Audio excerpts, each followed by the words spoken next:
यात्रा पूर्व के संपन्न कार्यक्रम और आगामी कार्यक्रमों की दृष्टि से भी आप सबके सामने विषय रखा है। मैं उसके विस्तार में जाना नहीं चाहूँगा, लेकिन कुछ विषय जरूर आप सबके समक्ष रखना चाहता हूँ। आप सबके ध्यान में है कि भारतीय जनता पार्टी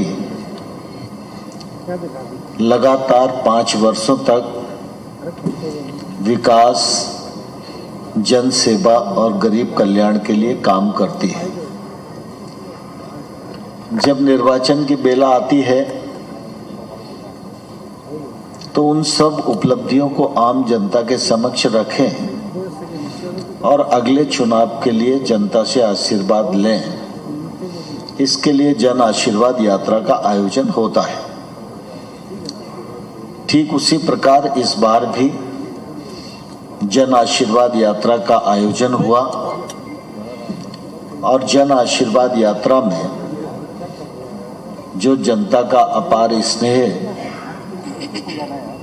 और जन आशीर्वाद यात्रा को अपने उद्देश्य में जो सफलता प्राप्त हुई है, उसके लिए मैं अध्यक्ष जी और केंद्रीय नेतृत्व और भारतीय जनता पार्टी के हजारों कार्यकर्ताओं को हृदय से बहुत बहुत आभार प्रकट करता हूं और उनको धन्यवाद देना चाहता हूं।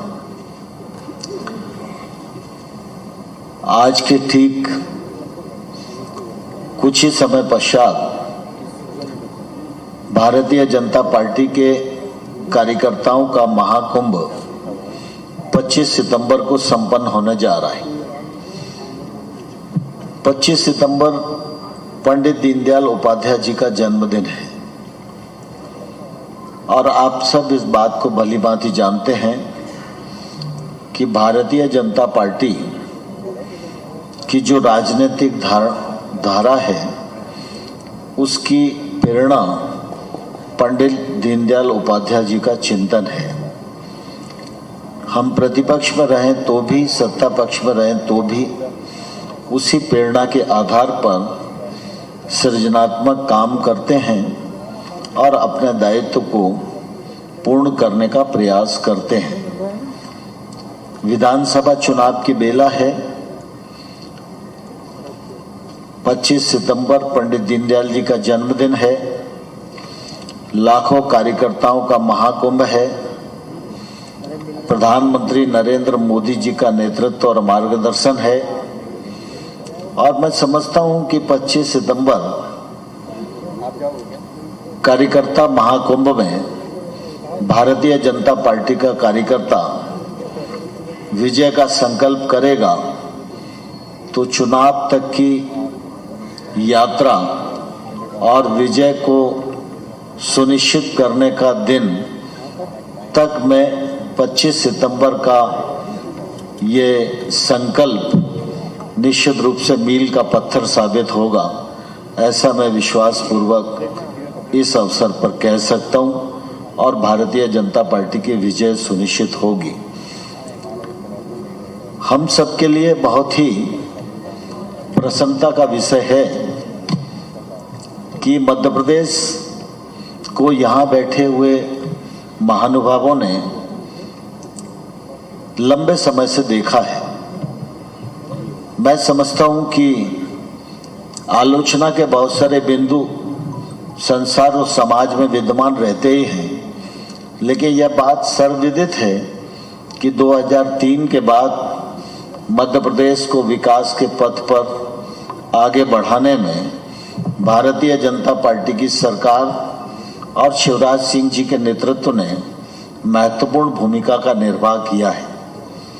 राज्य की सरकार ने जो काम किए हैं वे आप सबके सामने ही हैं, लेकिन मुझे ये कहते हुए गौरव है कि शिवराज सिंह जी के नेतृत्व में केंद्र सरकार के जो जन कल्याणकारी काम हैं उनका भी बहुत ही शिद्दत के साथ क्रियान्वयन किया गया है और दोनों सरकारें मिलकर आज मध्य प्रदेश में आमूलचूल परिवर्तन करने का प्रयास कर रही हैं।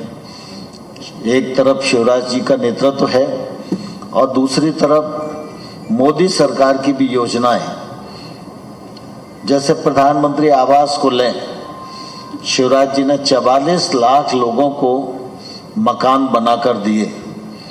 44 लाख लोगों को अगर अपना घर मिला है तो एमपी के मन में मोदी होगा ही।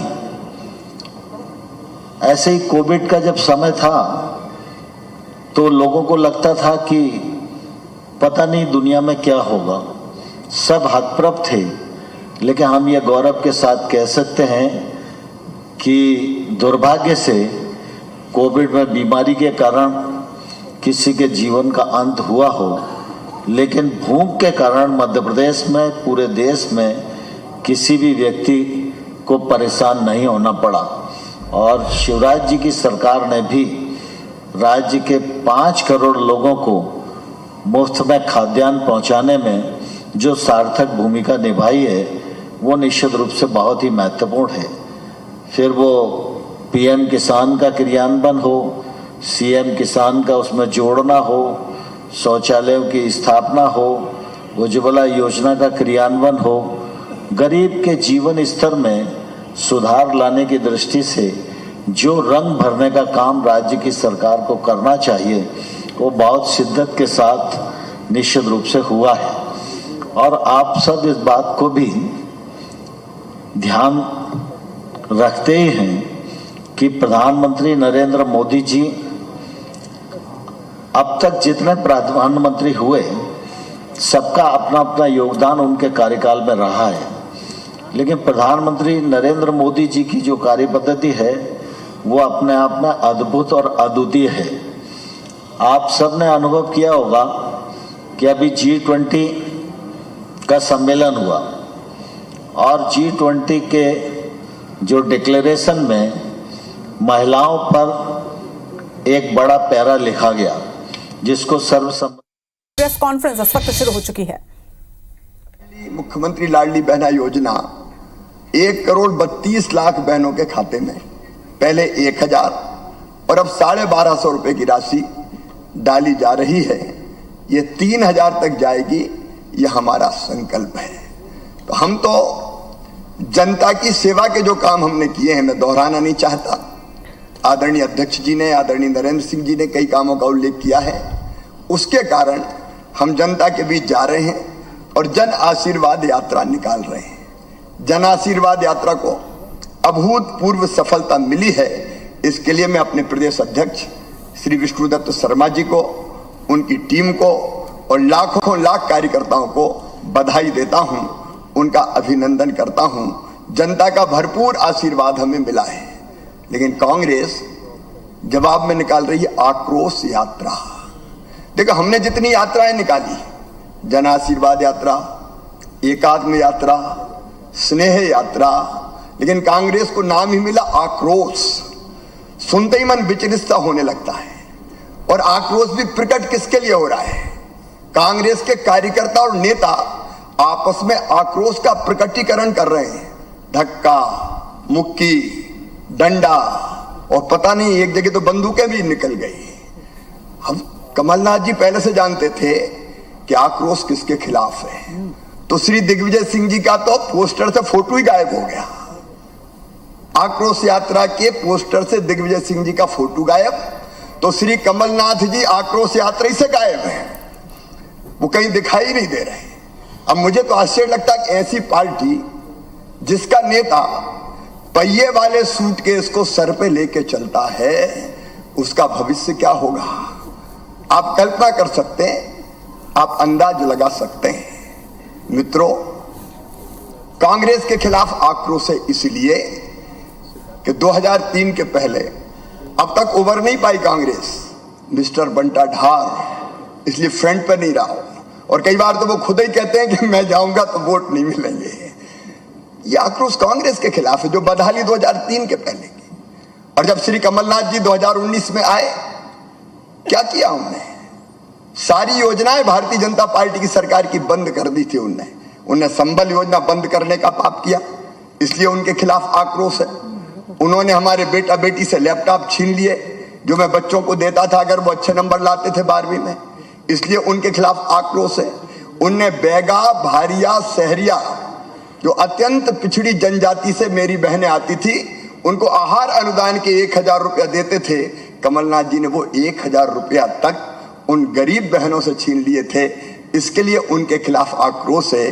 कमलनाथ जी ने कन्याओं की शादी तो की, राशि बढ़ाने की घोषणा भी की, लेकिन शादी होने के बाद, विदाई के बाद साल भर हो गया, कई जगह तो भांजे भांजी भी आ गए, लेकिन कमलनाथ जी का पैसा नहीं गया, इसलिए उनके खिलाफ आक्रोश है। कमलनाथ जी, प्रधानमंत्री श्रीमान नरेंद्र मोदी जी ने जो आवास हमको प्रधानमंत्री आवास योजना के अंतर्गत दिए, उनमें से 2 लाख आपने वापस कर दिए, गरीबों को मकान से वंचित कर दिया, इसलिए कमलनाथ जी और कांग्रेस के खिलाफ आक्रोश है। और केवल इतने ही नहीं, प्रधानमंत्री किसान सम्मान निधि में कमलनाथ जी आपने किसानों के नाम नहीं भेजे। आपका क्या बिगड़ता था अगर 6000 रुपया साल किसानों को मिल जाते हैं? मैं जब फिर से मुख्यमंत्री बना तब हमने 82 लाख नाम भेजे उन किसानों को, अब किसान सम्मान निधि मिल रही है। जल जीवन मिशन कमलनाथ जी आपने क्यों नहीं शुरू किया? 2019 में प्रधानमंत्री श्रीमान नरेंद्र मोदी जी ने जल जीवन मिशन लॉन्च किया था, लेकिन कमलनाथ जी ने हर घर में महिलाओं को, बहनों को पानी बाहर भरने ना जाना पड़े, टोटी वाले नल से पानी मिल जाए, उससे आपने वंचित कर दिया। आपने वादे पूरे नहीं किए, इसलिए आक्रोश है। आपने वचन नहीं निभाए, इसलिए आक्रोश है। हमने जनता की सेवा की तो हमें आशीर्वाद मिल रहा है, और आपने तो इंडी गठबंधन में ऐसे ऐसे लोगों को भर रखा है जो सनातन का अपमान कर रहे हैं। जब सनातन की आलोचना होती है तब आप मौनी बाबा बन जाते हैं, और जब वोट लेना होता है तब कमलनाथ जी आप ढोंगी बाबा बन जाते हैं। एक शब्द क्यों नहीं किया कहा सनातन के अपमान पर? आपके गठबंधन के साथी सनातन धर्म का अपमान कर रहे हैं, रोज गालियां दे रहे हैं, डेंगू मलेरिया वायरस कह रहे हैं, और आप चुपचाप बैठे हुए हैं। याद रखिए कमलनाथ जी, मध्य प्रदेश और हिंदुस्तान की जनता ये सहन नहीं करेगी। आक्रोश का प्रकटीकरण आपके खिलाफ होगा, और आप और आपकी पार्टी कहीं की नहीं रहेगी। बहुत बहुत धन्यवाद। धन्यवाद माननीय मुख्यमंत्री जी। तो अंतिम चरण में कुछ संक्षिप्त प्रश्न मैं साथियों से आग्रह करूंगा कि कृपया माइक ले जाएं। और जी, सुधीर दंडोतिया जी।